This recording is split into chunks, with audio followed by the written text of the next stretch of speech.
Madame Nathalie Roré, merci de nous consacrer ce moment pour la Journée internationale des droits des femmes. Pouvez-vous vous présenter et nous dire en quoi cette journée est importante pour vous?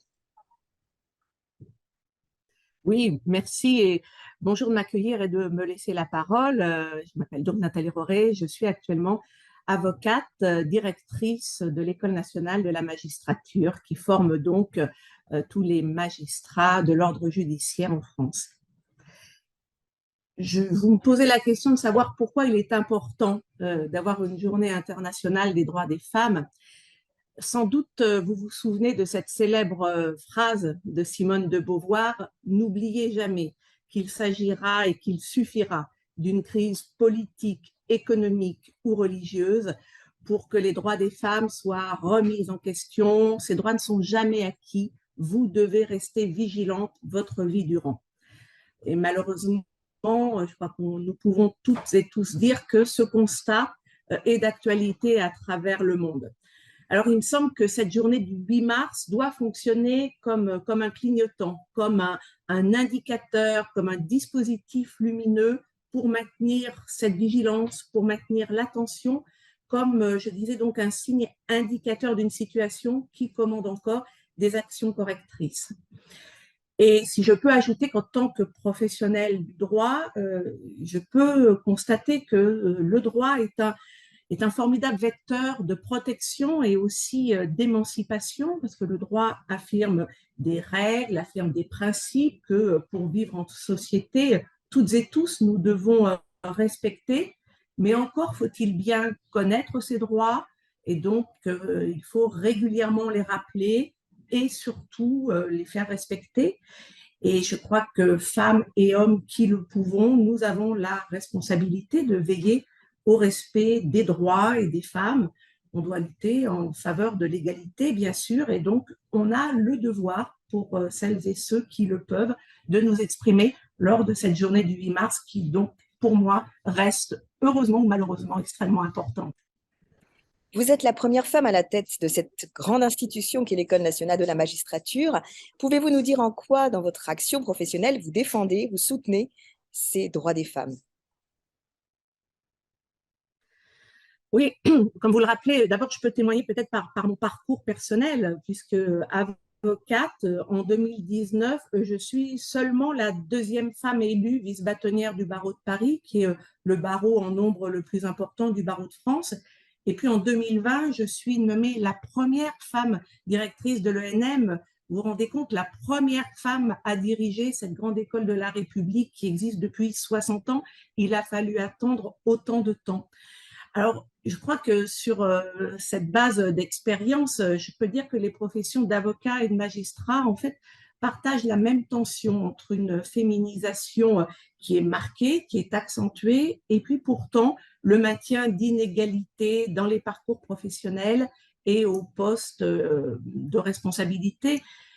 On parle d'une féminisation en trompe-l'œil, hein. C'est ainsi que cela avait été dénommé par un de mes confrères avocats dans un rapport qui avait été remis au garde des Sceaux en 2017, une féminisation en trompe-l'œil, puisque des professions, encore une fois, majoritairement féminines, mais avec des différences de statut et de revenus qui existent chez les avocats et qui même s'accentuent dans le temps de leur carrière. Et puis pour les magistrats, eh bien, un accès aux postes à responsabilité qui reste inégal. Les hommes accèdent plus et accèdent plus vite que les femmes aux postes les plus élevés. Certains hauts postes de la magistrature n'ont toujours pas été occupés par une femme. Ainsi en est-il du poste prestigieux et important de procureur général à la Cour de cassation. Les professions judiciaires, vraiment, je crois, doivent, par une réflexion commune de leurs institutions de représentation, mieux travailler ensemble sur tous ces sujets d'égalité. Et puis sur le prisme actuel qui est le mien de l'ENM, donc de l'École nationale de la magistrature, la formation déployée a un rôle déterminant à jouer pour promouvoir les droits des femmes.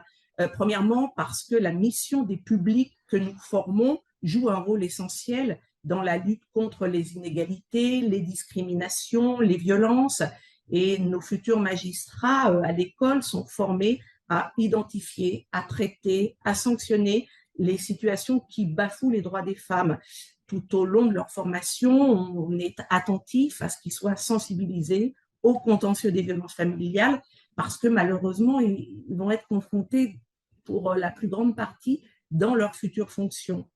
Et puis, le rôle de l'école, c'est aussi de former des professionnels donc, de la justice dont les trajectoires doivent pouvoir être égales, qu'ils soient femmes et hommes. Et c'est pour ça que la formation et l'accompagnement RH jouent un rôle majeur pour que l'on essaye de déconstruire les stéréotypes, soutenir les parcours, résoudre les doutes des femmes sur leur légitimité à occuper des postes, fournir des outils, des leviers de carrière. Et ça, dans le cadre de la formation continue que nous assurons pour les magistrats, eh bien, nous essayons aussi de proposer des formations qui aident au management et au développement des carrières.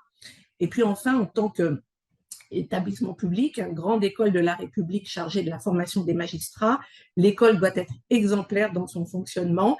Et c'est pour ça que j'ai souhaité que soit mis en place un groupe de travail destiné à renforcer nos dispositifs d'écoute, d'accompagnement et de traitement des violences sexuelles et sexistes, parce que l'objectif de ces groupes de parole, c'est justement de libérer la parole, de savoir l'accueillir et de mieux accompagner le cas échéant.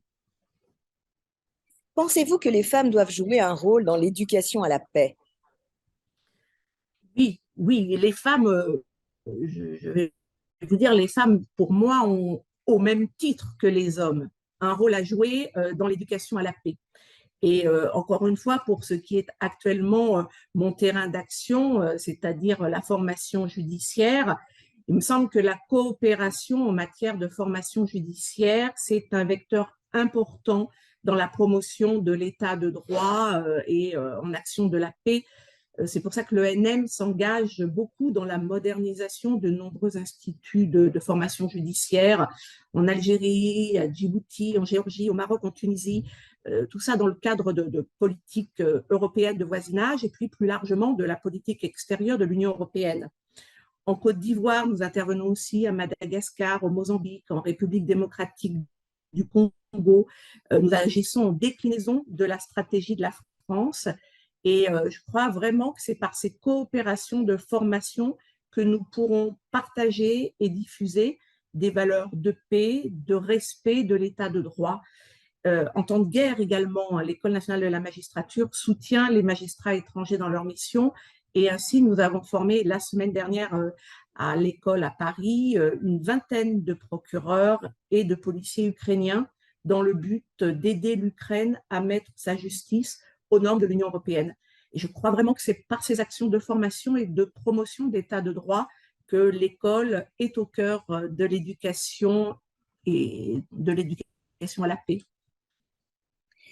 Merci beaucoup pour ces informations. Nathalie Roré, peut-être quelques conseils pour les personnes qui nous regardent, pour cette jeune génération? Alors, mon premier conseil s'adresse aux femmes. Osez. Osez parce que l'autocensure peut nous freiner. Et à compétence égale, je crois qu'on constate vraiment que les femmes osent moins que les hommes postuler sur certains postes, alors qu'elles ont largement les capacités. Et puis mon second conseil s'adresse aux femmes autant qu'aux hommes, parce que le chemin parcouru vers l'égalité ne peut, à mon sens, que se parcourir ensemble. Il faut que ce soit ensemble que nous fassions bouger les lignes. Il ne faut pas avoir peur de libérer la parole, comme je le disais tout à l'heure. L'expérience de toutes les femmes et de tous les hommes de justice peut jouer un rôle pour favoriser les droits des femmes et plus spécifiquement les avocats, les magistrats, les juristes, toute cette grande communauté du droit, cette communauté judiciaire. Nous sommes en première ligne pour exposer, expliquer toujours davantage, faire mieux respecter les droits des femmes. Et je suis absolument convaincue que nous devons travailler ensemble pour être plus efficaces. Nathalie Roré, merci pour ces messages qui sont importants. Merci à vous.